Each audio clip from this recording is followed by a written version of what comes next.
આજે ભગવાન રામનો જન્મદિવસ છે ત્યારે દેશભરમાં રામનવમીની ધામધૂમપૂર્વક ઉજવણી થઈ રહી છે। ભક્તિ અને શક્તિના પ્રતીક ભગવાન રામના જન્મદિવસની ઉજવણી કરી ભક્તો પોતાની આસ્થા વ્યક્ત કરી રહ્યા છે। ત્યારે સુરતના લોકો માટે રામનવમીના દિવસે ભક્તિ કરવાની સાથે અન્ય એક બાબત પણ ખાસ છે। આજના દિવસે રામ ભક્તોને સોનાની રામાયણના દર્શન થાય છે। આ સોનાની રામાયણના દર્શને વર્ષમાં માત્ર 3 જ વખત એટલે કે ગુરુ પુષ્ય નક્ષત્ર, નવા વર્ષ અને રામનવમીના દિવસે જ થાય છે।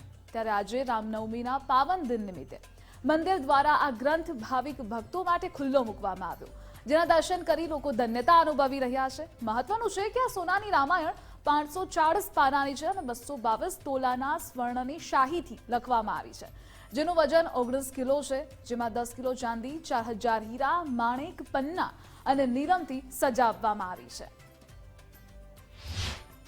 આજે રામનવમીના પાવન અવસર પર સુરતના ભેસ્તાન વિસ્તારમાં રહેતા એક પરિવાર કે જ્યાં તેઓના ત્યાં 19 કિલોની દુર્લભ રામાયણ છે તે હાલ લોકોના દર્શન અર્થે મૂકવામાં આવી છે। આપણે દર્શન કરાવવાનો પ્રયત્ન કરીશું કે જ્યાં 19 કિલોની આ દુર્લભ રામાયણ આવેલી છે અને આ રામાયણની ખાસિયત એકદમ અલગ છે, જેમાં રામનવમી, પુષ્ય નક્ષત્ર અને નવા વર્ષના દિવસે જ ભાવિક ભક્તોના દર્શન અર્થે આ રામાયણ છે તે ખુલ્લી મૂકવામાં આવે છે। આજે રામનવમીનો પાવન અવસર છે ત્યારે આ અવસર પર ભાવિક ભક્તો દ્વારા આ રામાયણના દર્શન કરવામાં આવી રહ્યા છે।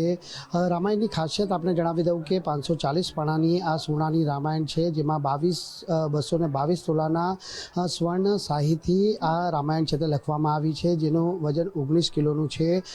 10 કિલો ચાંદી, 4000 હીરા, માણેક, પન્ના અને નીલમથી આ રામાયણને ઓપ આપવામાં આવ્યો છે। સવર્ણ રામાયણના મુખ્ય પૃષ્ઠ પર 1 તોલા સોનાથી શિવની, 1.5 તોલાથી સોનાના હનુમાનની પ્રતિમા બનાવવામાં આવી છે, જ્યારે 1981માં રામભાઈ ભક્તો દ્વારા સવર્ણ રામાયણને ખાસ પુષ્ય નક્ષત્રમાં જ લખવામાં આવી હતી।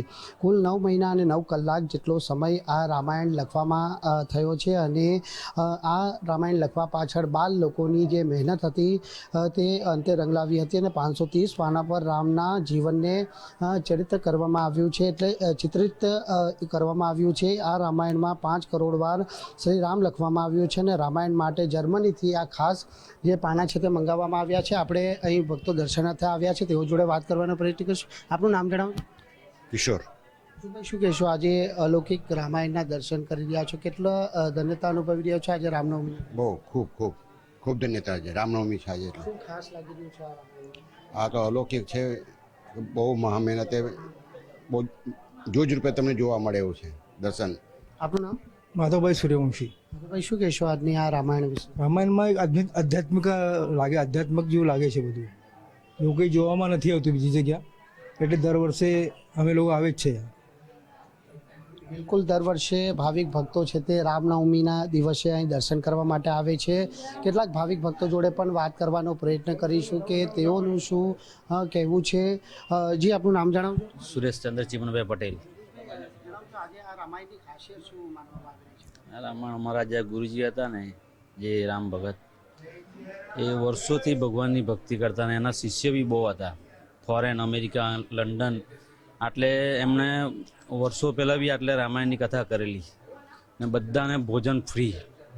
મોરારી બાપુભાઈ આવેલા ત્યારે અમારા ગુરુજીની બહુ મોટી અસીમ કૃપા છે અમારા ભેસ્તાન ગામ પર, કે બધા શાંતિથી ને સુખીથી રહે છે આટલે અમે।